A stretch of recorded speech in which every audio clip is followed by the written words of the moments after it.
I can't see it recording. It's not recording. Oh, it is recording. Sorry, you're right. You're right. You're very welcome along to this lockdown Is it special. recording? Yeah. My mother literally just walked out of the kitchen. Very welcome along to this lockdown special of the Club Scene podcast, focusing on all things AIL and club rugby in general. In this week's show, we will be speaking about what is next for the Energia All-Ireland League and when it is most likely to be back on a pitch near you. We'll be looking at World Rugby law changes which have been recommended this past week, and we'll be looking at what you listeners have been suggesting in terms of where we go here rugby-wise post-pandemic. But before we get to that, I haven't done this in a while. I'm delighted to introduce my co-hosts.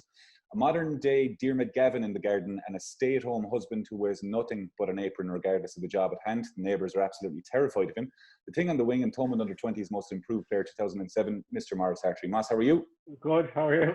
I'm very well. I've had a lot of caffeine. Back in his beloved treaty and looking sexier than ever, according to the women in his local area who email us regularly. He's also rumoured to be on the cusp of a return to the cookies when the season resumes if Regulation 6 is lifted, according to several media outlets. But we'll have to wait and see. The self-proclaimed show favourite, Ger Burke. Burkey, how are you? I'm good, Frawls. I'm good, thank you. Lads, it's been a while. I'll be honest. We're normally drinking cans, doing quizzes, I'm making a show myself. Lockdown. How many weeks have we been in lockdown, Mass? You're the stats guy. 10, I think, is it? Too long. I have never spent as much time with my wife in my life. I know. Well, both of you are looking phenomenally well because you're out walking separately 4 or 5 hours a day to stay away from each other. Like. Yeah. I saw a photo of you in the apron the other day, Mass. You're looking well, man. It was in the Thomond Times. A couple of the neighbours were giving out that there was actually housewives all over where you live were trying to peek over the wall to get a look at your arse, Mass. I think it's fair to say that we're recording on the video for the first time. We're probably better off just doing audio, faces for radio. Yeah. Stop. I'm looking at the three of us here going, Christ, our listenership will definitely go down if the three of us are putting the video. Don't put up, we're not going to set up a YouTube channel. Mass, your favourite thing about lockdown so far? Nothing. Surely being at home with your lovely wife. Yeah, I know, yeah. Gee, like you live in a different country, like missed opportunity there, bud. Like. Burkey, your favourite thing? Spending loads of time with my dog. That's nice. We seem like very educated fellas. Anyways, where you'll find us on email at theclubscenepod@gmail.com, on Twitter at theclubscenepod, on Instagram at the Club Scene Podcast. We're on all good podcast apps and we're on iTunes. So be sure to leave a rating. Thanks a million to everyone who did get in touch over the last number of weeks. The quizzes were great crack, worth the hangover in the morning. And we might do one again, even though we've had hundreds of questions on the All-Ireland League. As always, we are delighted to announce that this season's podcast is powered by Energia. The slightly bigger news is that they've come on board as official sponsors of the Energia All-Ireland League across all men's and women's divisions. Wait for lads, I've got something new. If you haven't already, download the Energia AIL app on www.energiaail.ie. You can listen back to all our podcasts, please do, so we can get the numbers up, maybe season 3. And Energia, in the midst of the pandemic, fair play to them, have a brilliant initiative. It's called Get Ireland Growing, hashtag Get Ireland Growing. Their Instagram, Twitter tags are Energia GIG, and people can sign up on www.getirelandgrowing.ie. They're sending out grow boxes, all entirely legal. Beetroots, lots of stuff like I'll tell you what. For kids and whatnot. Say that again. I'm not editing this anyway. And look, say that again. Sound getirelandgrowing.ie. Get on there, Burkey, and hashtag Get Ireland Growing. You'd love to get Ireland growing, Burkey, wouldn't you? Yeah. Yeah, there you go. Now the weather is perfect for it as well. On this bank holiday Monday, not Saturday. They could have come up with a better caption. Hashtag Get Ireland Growing. It's not a. There's a lot of scope for innuendo there. Yeah. Okay. Well, it's a good thing we're not drinking cans doing it. So, well, lads, we'll get to the matters at hand. Obviously, we are in the midst of the pandemic. You'd forget it all the same. Much discussion, much articles. Again, in several media outlets over the last number of weeks, and we've been speaking separately and over calls and whatnot in terms of where the Energia All-Ireland League is now across the men's and women's game, and when it will be back and in what format it will be back. So it's in many ways a loaded question. I'm leaving the floor open to both of you on that, but I kind of want to start the conversation as to, obviously health and safety is paramount, but how do you see the leagues returning, and would it be the same format as I think where we should start? It's an insane time, Frawls. I call this time of year silly season. most years because players going from club to club and the rumours that come out about players and coaches swapping and whatnot. This year it's gotten to silly season 2.0 because everyone's at home, and I think even though all this technology, you know, the Chinese whispers that exist amongst WhatsApp groups is phenomenal, like, you know, the players moving, coaches, etc., etc. But now you add in the scope of everyone seems to have a different notion of how the leagues are returning. And it's not that, oh, I heard this might be happening. I'm hearing from different people. This is what's happening. 100%. This is what's happening, definitely. So it's silly season 2.0 at the moment. There's a lot of rumours circulating. Go back to what you asked, how do we get back? I'm not sure, probably. It's a turbulent time. It's nervous times when you see a lot of AIL clubs having GoFundMe pages. Now, thankfully, from what I gathered, they're all been very well supported, and it's fantastic to see. I know our own one of the youngsters, it was phenomenal, the support it got, and the rugby community has been brilliant. But it's the fact that it's so many rugby clubs are doing it is a little worrying. So we need to get back, and we need to get back soon. But is that feasible? Is that realistic? I'm not sure, to be perfectly honest with you. Matt? Yeah, getting back to it is going to be extremely difficult.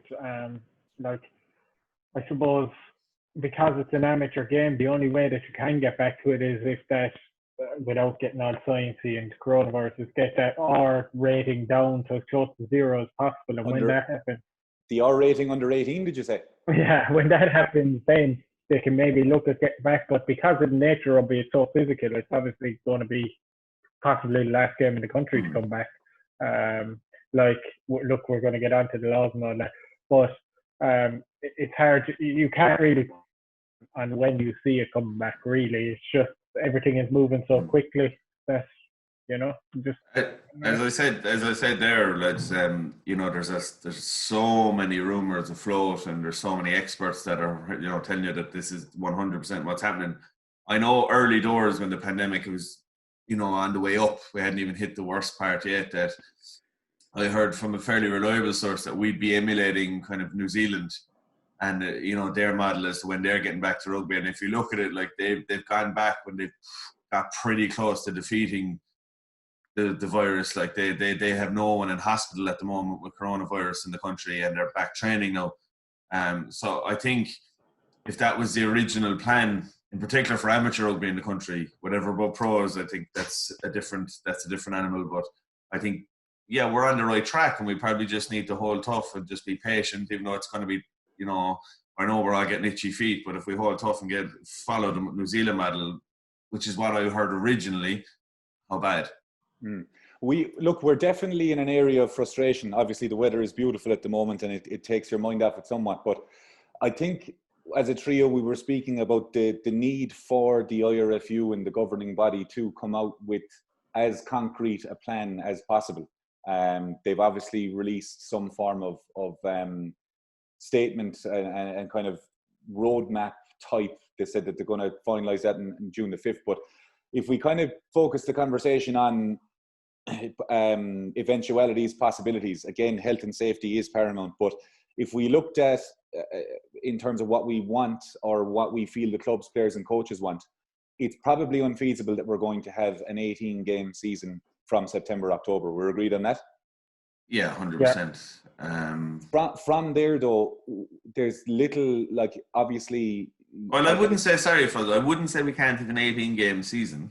I just don't think it can start. Like, usually the first round of the AIL is what, the last week of September, first week of October. 28th September, 2nd of October, yeah, in around there. Like, so, no, it can't start then. Can we have an 18-game season? Yes, but you'd probably have to forgo your regional cups. But then again, do you use your regional cups beforehand? You'd probably have to look at, you know, really modifying the season, playing through Six Nations and things like that. But it would be a heavy task, to be honest. The further you go without it starting, obviously, the less likely it becomes to play an 18-game season. Yeah. Well, to bring people up to speed, obviously, there was a survey sent out maybe in the last 2 weeks. We had a look at it as well. And it did, in all fairness, give a kind of a broader scale in terms of options. And it was an 18-game. Would your team be willing to play in an 18-game season from September? Would your team be willing to play in a 14-game season from October, November? Would your team be able to play in a reduced season, maybe a 9-game season after Christmas? And then would your team be willing not to play in an All-Ireland league? Like, it is a broad spectrum, but if we kind of not forget the pandemic for a second, but if you look at the possibility, we spoke a lot on the podcast over the last 2 years that the opportunity to revive the club game, that this could potentially be a window to do that. And I know, Burkey, we had a socially distant beer over Zoom a weekend or two ago without Morris, who was out walking with his wife. And we spoke about, we may not get the heyday back, but from a regional viewpoint, obviously, in a post-pandemic world, you were speaking about the need to have the Friday night games in Limerick and Cork, the Friday night games in Dublin, to bring that vibe back community-wise, to bring the gates back, to bring the social scene back. How viable do you think it is? And do you think there'd be momentum for clubs right across the country, the four corners, to go, if it is possible that there's no rugby till 2021, would they be agreed to play their regional competitions and then go back into season 21-22? Yeah, I think that's been spoken about a lot at the moment. I think there's a big concern around the idea of travelling around the country. And even within junior leagues, the amateur junior leagues, they're talking about even splitting the provinces into sections. And it seems to be welcome with open arms. I think, to be perfectly honest with you, Frawley, like, we can say what we want here, there's no way we can justify playing an amateur game of rugby if it's going to put people's livelihoods and people's health at risk. So if coronavirus is still very much heavily amongst us, we are not going back to AIL. And we're definitely not going back to AIL where you're going to get 1,000 people at a Friday night lights game. And like, the elephant in the room here as well that we didn't mention so far is, as much as, you know, we like it or hate it, like, rugby in Ireland is an all-Ireland sport, but Ulster are 6 counties that are in the UK and governed by the UK, so they're under a different set of laws. So even if the South can come back or the North can come back, they're on 2 different jurisdictions, so they mightn't be able to even play against each other. 100%, Mass. It's very sticky. I think if you're being realistic, if there's going to be a game of rugby played in the country before 2021, it's going to be local, which I have no issue with, Frawley. I think that could be welcomed, and I think people would just be so relieved that there's rugby again. Yeah. That they take anything. I know that. And I think you'd be like, I would love nothing more at the minute to head out to a Friday night rugby game around Limerick between any 2 clubs, head to another game on a Saturday. But I think there's been a lot of suggestions talking about coming back. Now is the time more than ever to go right, especially if it does go regional. Let's speak hypothetically for a moment. It's going regional. Focus around making it a social outlet when possible. When possible. So put it on times that are great times that you're going to get a crowd.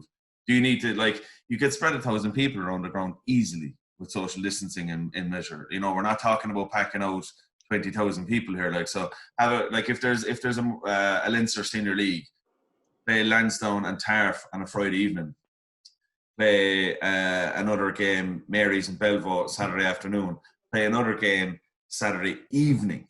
You know, so you're trying to get people to fill, well, not fill grounds, obviously, all within adherence of the guidelines of social distancing and whatnot. But that's the way you're going, I think. And there's a lot of people speaking about, oh, now's the time to change it. I haven't seen too many people that have come out with radical changes, but I said this when we spoke with Richie Murphy and John Fogarty a few weeks ago. Every story you hear from the heyday is all about the social scene. I think maybe that's what we've forgotten, albeit the standard of rugby professionalism has gone up in AIL. Fantastic. Let's get back to making it a social outlet for people. Absolutely, 100%. I agree entirely with that, Burkey. Sorry, Matt. Just nobody's disputing here. Nobody's going to risk. There's no element of complacency here. If we need to stick this out and there is no rugby, as harsh as that sounds, as we come into the June bank holiday weekend, that is going to be the case. But I do firmly believe that if and when possible, if it is a limited season or if they do want to restrict the travel, as you've said, Burkey, there are already very, very strong outlets across the provinces. So you look across the 6-7 senior clubs in Limerick, where you could have a charity cup or an old Munster Senior League if you were to tie in some of Tipperary. Even if you didn't want to risk Tipperary, you could have the Limerick League.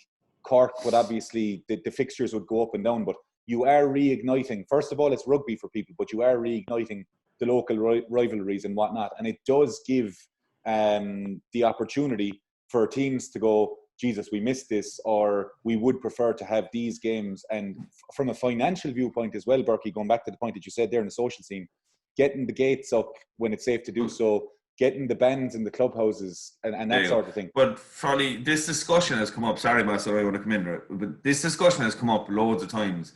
And some people have been adamant, this is the future. Go back to Munster Senior League, Leinster Senior League, Connacht Senior League, Ulster Senior League. And there's been opposition. If we do this now we can have a more detailed conversation with evidence going, well, look, we ran the Munster Senior League last year, Leinster Senior League. The average crowd in the Leinster Senior League was double the average crowd at an AIL. Yeah. I think it could even more, because you have to remember here, lads, at the end of the day, and I've said this before, amateur rugby clubs are bars. And if, with the greatest will in the world, if Ballynahinch are coming down to Cork on a Saturday, Ballynahinch will bring a bus of supporters, maybe a couple of cars. You might have at a push, and they're one of the better supporter clubs. Will they have 50 people travel? That's 500 quid on the gate. Maybe a couple have gone into the lunch, and you'll get your normal Saturday crowd in Cannes. You play Cannes and UCC on a Friday night, you're talking 3 times the crowd, if not 4 times the crowd. So we have to be more realistic and go, lads, this is the survival of the club game. And this is the perfect opportunity to test it out. And then people go, well, the evidence is there now, lads. This is the saviour of club rugby.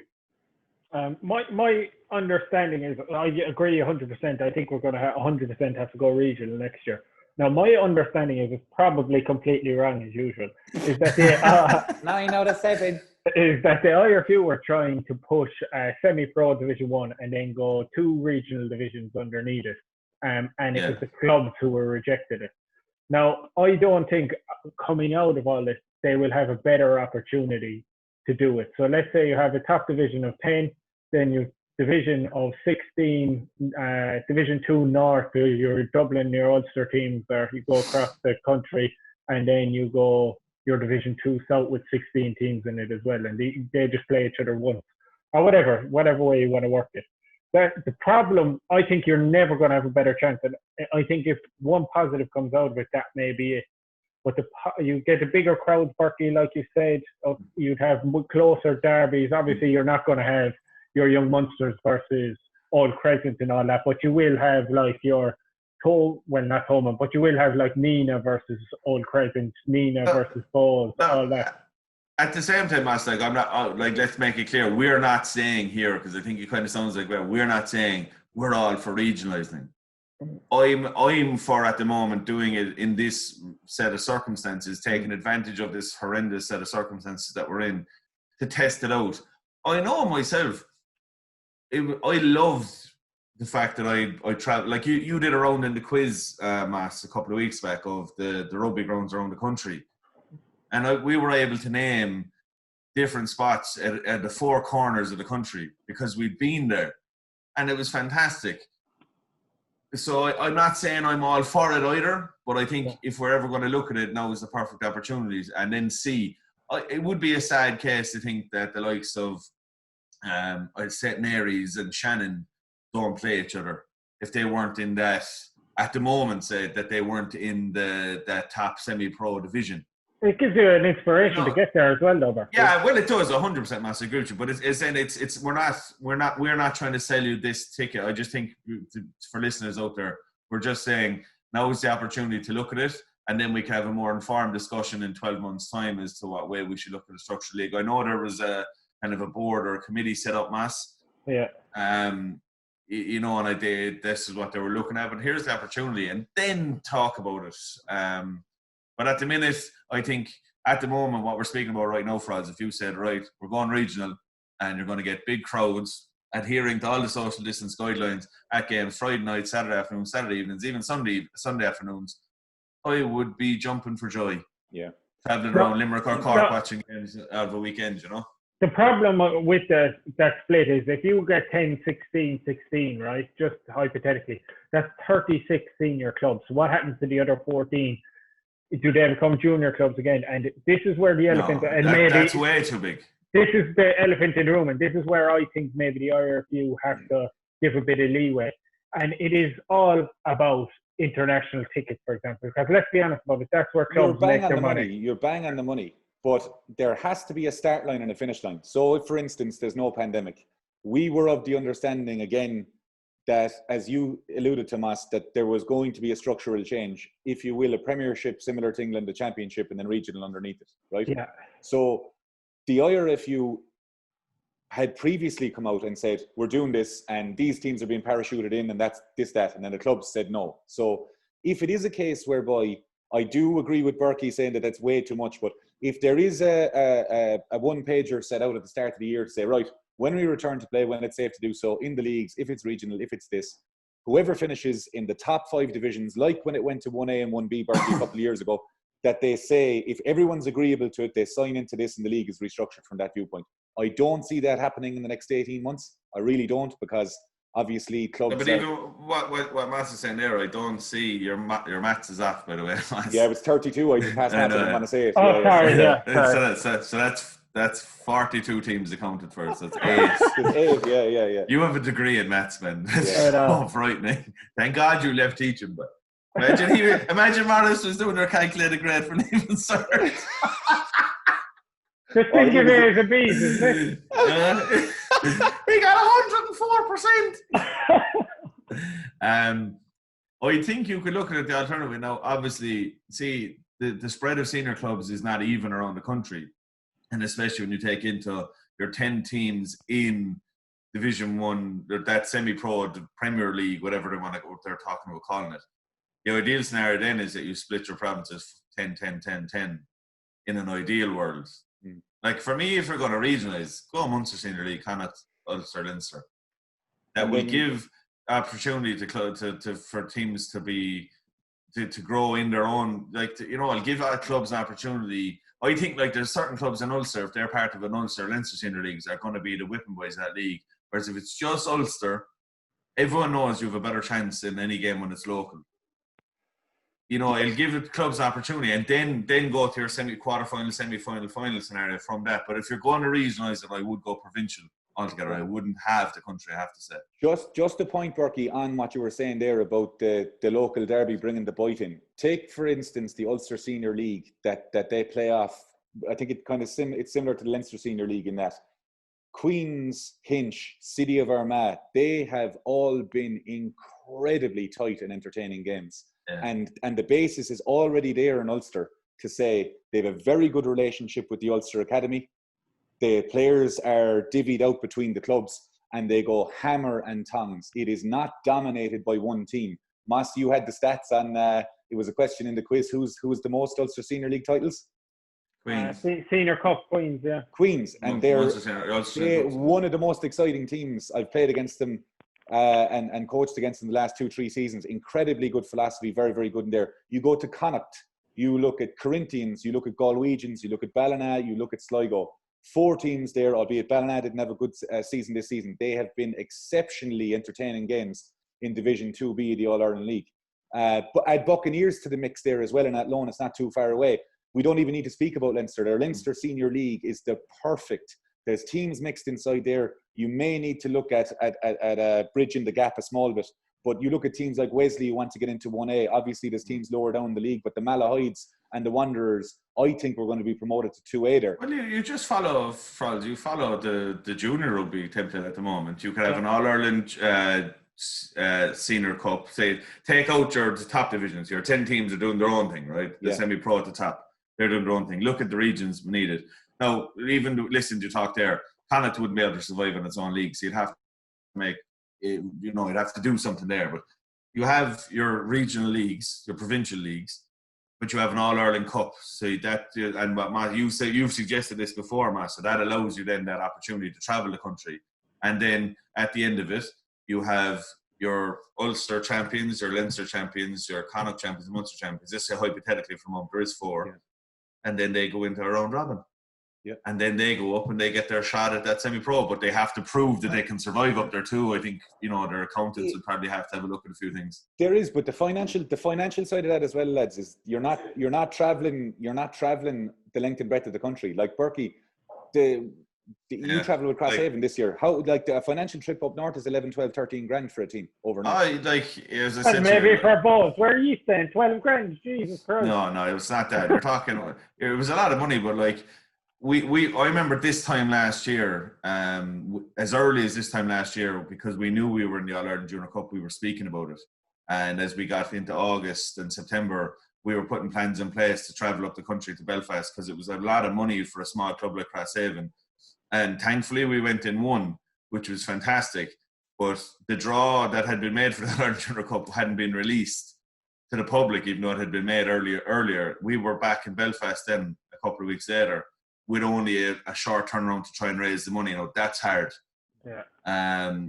It was very tough. Now, in fairness to the club, they did it. They didn't cut anything. They did it brilliantly, and I can't, give them enough kudos for it. But it was at 2 or 3 weeks' notice to go back to Belfast with a squad of 30 in your Alicadoos and do it properly from Cork. It wasn't an easy task.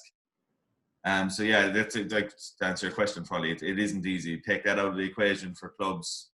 Yeah, it'd be massive. Like, I look at Middleton this year, and last year, I was talking to Dave Ryan, their director of rugby, and he was texting me. I was telling you lads, they got back into Middleton from Derry after playing at 2:30 on a Saturday.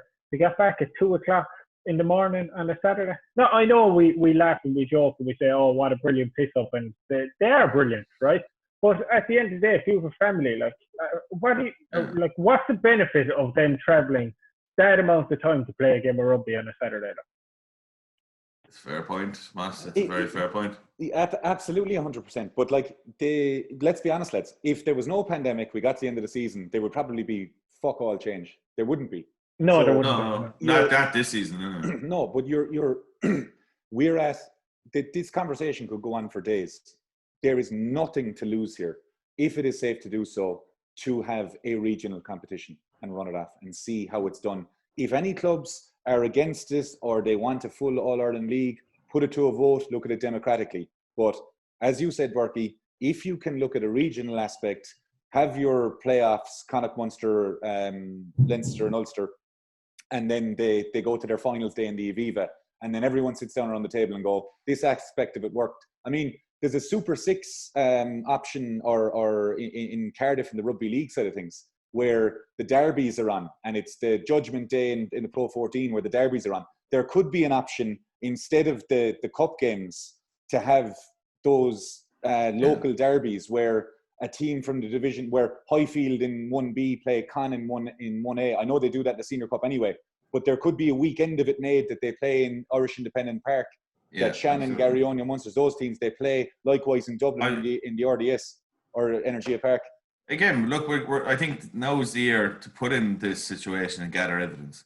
I'm just thinking about what Mass said there, in Christ, that Middleton trip, we travelled from Instonians back to Crosshaven. Now, it was probably the best and worst, and without doubt, the wildest bus journey I've ever been on, and I've been on a few, and I can't say much more, but sweet, holy St. Joseph to carry on that bus. But if you were looking at doing that 5 times in a year, I think I'd have a psychological breakdown. Yeah, it just hit home, and Matt said that there, because there are some divisions where there's a lot of Ulster teams, and it's gone, Christ, facing into that is hard. So yeah, I think we're going round in circles. It's just, I think, if you look at a report this morning came out, World Rugby are meeting Six Nations fans are sitting down the 15th of June. I think it would be prudent, is all I'm saying, for the IRFU and AIL to sit down and try and maybe, the whole world game could change with this global calendar. Try to take advantage of the situation is probably the wrong word, but look at maybe something different. If every other aspect of rugby is going to change, let's see if we can do something different in the AIL as well. Do you hear that, Burkey? Positivity from Morris Artery. The lockdown has had its benefits. Well, from our understanding, the IRFU are set to meet next week. It is Bank Holiday Monday today as well. We're all very fresh for Monday. If they are supposed to meet this week, so we are seeking further guidance. Thanks a million to everyone who got in touch on Instagram and Twitter. We covered a lot of the subjects there, Mas, but the usual people there were very intuitive and informative with their suggestions on that. Lads, before we leave the topic, in a utopian world, let's say the pandemic is gone by November. Burkey, I'll come to you first. What way would you like to see the leagues return? Christ, if it's gone by November, yeah, I think just go. Just go with it. Go with the divisions as are and play. Yeah. Realistically, that's not going to happen. It's not going to be gone. We might be close to it, but either come out with a plan now to regionalise everything, so people know where they stand, or come out with a plan to say we're going with all our leagues and we're just waiting until it's safe to do so. Mas, your take on it? I think if it was back in November, for argument's sake, I think you could get the full season in, no bother. But this is the argument now. Do we go? But this, for go back, we're kind of contradicting ourselves. What we just said. I know. Yeah. Do you know? Do you think we should, and do you think they will turn around and say, with AIL isn't kicking off September, let's go and take the advantage and go regional? I think they will. I think that's the route they're going to go down. You think that's what they will do, Mass? I think, for what it's worth, Frawls, ask me the question again. I'm just thinking about it. That's what they should do. For this season, the year that's in it, the pandemic, the fact that we can't start on the proper date, and to gather appropriate evidence to make decisions about our AIL future long-term, go regional. Yeah, I think whether that happens or not, I don't know. But without what has to come next week, regardless, if you treat it like a business, there has to be plan A to D if necessary, where if it's example A, where it's September, if it's October, if it's November, if there's no rugby, lay out as best a roadmap as possible, and then everyone will be on side. But we will keep everyone abreast of that, and let us know your thoughts on whether it should be regional or if there's anything we haven't covered that you feel we should. Where you can get in touch with us on the email at theclubscenepod@gmail.com, on Instagram at theclubscenepod, and on Twitter at the Club Scene Pod as well on that front. Very briefly, gents, World Rugby laws were for rugby union were brought in. Mas, you're going to do a magic screen share there because we didn't have a lot of time. Jesus, I didn't know I was doing that. Hold on. To look over these. Obviously, the implementation of them is up to the clubs from what we gather. The union. See, this is a poison challenge. Just while Mas is getting the screen up there, let me have a little rant. Every little rule change that's looking down the line is a step closer towards rugby league. And I was watching some NRL yesterday on Sky Sports, and then last night I was watching Australia and Great Britain. It was a rewatch thing. Yeah. Rugby league a hell of a lot better than we ever could. Yeah. So the closer we get to it, I think is damaging for rugby union. Okay, let me say that. Now, at the same time, we want to get back to playing rugby and watching rugby, and if we have to make sacrifices, fair enough. So it's a poison chalice. But I'm very nervous. The idea of no, for me, go look totally at the scrums. Let me rant here for a second. No reset scrums. That is one step in the direction of getting rid of scrummaging. Yeah. And that will destroy rugby union. And I don't care what anybody says. If you don't like watching scrummaging, go watch rugby league. Scrummaging is a part of our game, lads. It's been a part of our game since the very get-go. Referees are making huge strides to make it more relatable to people, for clubs to know where they stand, and I think they're doing a great job, I have to say. In Ireland in particular, they're telling you what they're looking for. Everyone is becoming more informed. I personally, it's a fascinating facet of the game. Look at South Africa, England World Cup final. Fascinating, and I think if you can't reset a scrum, that's a step towards eventually just eroding, getting rid of scrummaging. And then we are rugby league with 15 players, and they're talking at 2-second rucks. So I'm nervous, but at the same time, I want to get back watching rugby union. I want to get people back on pitches. So I don't know what the answer is, but I'm nervous. I'm very nervous. Burkey, I saw a great tweet after the laws came out, and it was no scrum resets in the new COVID-19 temporary laws because coronavirus only attacks on a scrum reset and not on a normal scrum. Well, it very much seems that a back came up with the rules. Obviously, we won't bore you with all of them. Burkey, I agree entirely with you. The remove reset scrum when no infringement occurs. It's the scrum is dark. Let's be clear here. There is a narrative out there to get rid of scrummaging in the game. That's a step towards it. If scrummaging's getting rid of the rugby union, I'll go away. I'll just start watching, I don't know, golf or cricket or something, badminton or table tennis. The suggestion that a goal line dropout when an attacker is held up in goal or knocks on in goal. I know this has been a feature of much malign clubs who have been held up over the line. It's another one that's controversial as well. Reinforce the high tackle sanction framework. The possibility of an orange card there as well. But a goal line dropout is directly from rugby league. Rugby league, yeah. Madness. So you're telling me we're hammering away at your line. We've been here for 15 minutes. We're playing against the wind, and Frawley gets a carry over line, but he's held up. So the reward for that is for the team to get a goal line drop it and drive the ball 60 yards down the field. Yeah. How is that fair? Mas, you had an interesting point you made yesterday. You don't think many of the unions are going to adopt this?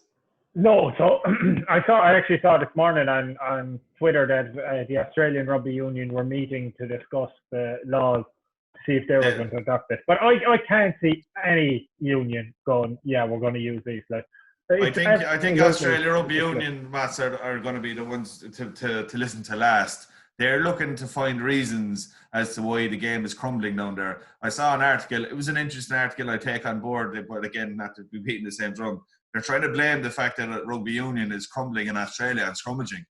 Yeah. Give me a fucking break. Like, you're telling me that the Australian Rugby Union are broke and that the fucking numbers are down over there because of scrums? For fuck's sake. This is the worst one, Burkey. Only one forward movement at them all. I mean, what's that about that? Well, I could be able to. Forwards coaches made redundant all over the country. Scrummaging coaches, all your props in academies made redundant. But I come here, I don't want to sound like all I want to watch is scrums and mods. I don't. I think if anything in the last few years, I've really changed my approach to the game, and I'd be critical to the old school of just set piece scrum line out. Like teams have to go and play now. We've had these discussions before, and it's been brilliant in the AIL to see that teams play rugby now, and it's fantastic. But you can't erode these facets of our game. They're massive, 100%. I don't see why. I mean, in my opinion, don't come back and play rugby unless it's safe under the same rules. These changing the rules is ridiculous. Even this ruck use it from 5 seconds to 3 seconds. Maybe if they actually police the 5 seconds in the first place, they wouldn't have to reduce it to 3 seconds. I know, but even that mass is ridiculous. I carry the ball, you tackle me. 1 second later, a ruck is formed. 2, 3, 4, use it. We're still on the ground, stuck on top of one another for another 3, 4, 5 seconds. If there's a bit of handbags, it could go to 10 seconds. Reducing it from 5 to 3 makes sweet Fanny Adams of a difference whether you're going to get corona or not. Yeah. I think it's a flat no from all three of us in terms of the law trials. There was. And I don't if it gets us back playing rugby, okay, I'll suck it up. But I'm nervous. I'm really nervous. If you don't like mauling and scrummaging lads, then you don't like rugby union. I'm sorry, go watch rugby league. And I'm massive on that. And I think now at the moment, if you look at the likes of England and New Zealand, they have a phenomenal scrum. They have a phenomenal line-out maul, and they play phenomenal rugby. It is possible, and that's why they are the top teams in the world. You have to be good at everything. If you let people off the hook if you start to erode these things from the game, you only have to be good at one aspect of it. I'm nervous probably about it. I would agree with Mass. I think Ireland are doing a great job at the moment. Look at New Zealand. Keep doing the right thing, get back on track, go back to rugby as normal when we can. Yeah. Well, the NZRU obviously have been the leading lights. The makeshift competition between the New Zealand teams is returning, I think, is it next 15th of June. So I think obviously they will give us an indication as to how safely, if and when we can return. But let's try and return to the game of rugby as it was once it is safe to do so on that front. Any rule changes, lads, that you'd like to see brought in on or off the pitch when the game returns? Anything you'd like to say to World Rugby?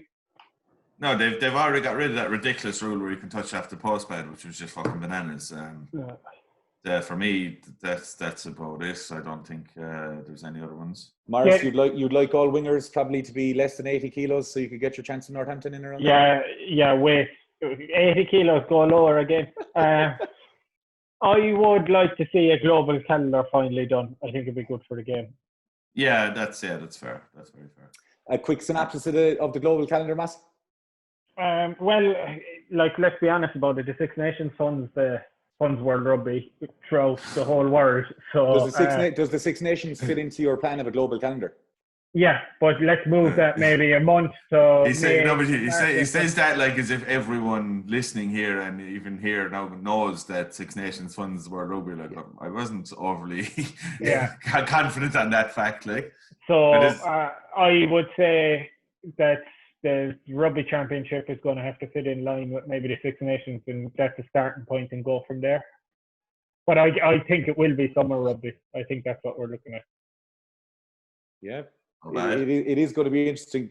Bill Beaumont elected back in as World Rugby boss, so it will be interesting to see what they come out with a global calendar. Obviously, it's not helpful that there's a pandemic. I think there'll be a global calendar. I don't think you can align the Rugby Championship and Six Nations so much. You know, at the end of the day, you're still talking about opposite seasons.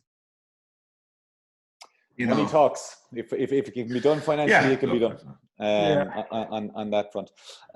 Lads, bit of a weird episode. Obviously, we're not talking about games. It was more what ifs more than anything. How do we feel about the awards, Frawley? That's what we should be talking about. The awards went very well. We're still waiting for. And if anyone has Mario Rosenstock's phone number or email address that he can send us half the money that he got paid for it, then we would be warm.